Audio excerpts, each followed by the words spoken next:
நாம் இன்னைக்கு தாளிச்ச சாதம் தான் பண்ண போகிறோம். சாதம் பண்ணுறதுக்கு அடுப்பில் பேன் வச்சு ஒரு 2 ஸ்பூன் அளவுக்கு ஆயில் விட்டுருக்கேன். ஆயில் சூடானதும் கடுகு சேர்த்துக்கலாம்.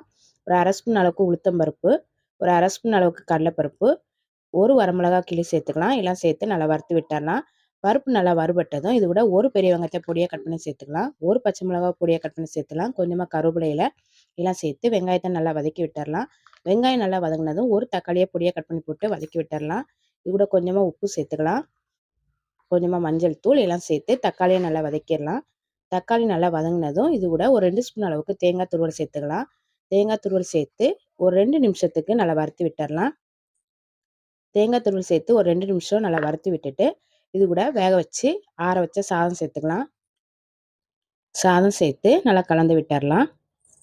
இப்போ இது கூட கடைசியாக பொடியாக கட் பண்ண மல்லியிலை சேர்த்து கலந்துட்டு இறக்குனா டேஸ்டான தாளிச்ச சாதம் ரெடி. இந்த மாதிரி செஞ்சு சாப்பிடுங்க. ரொம்ப நல்லாயிருக்கும். ட்ரை பண்ணி பாருங்கள்.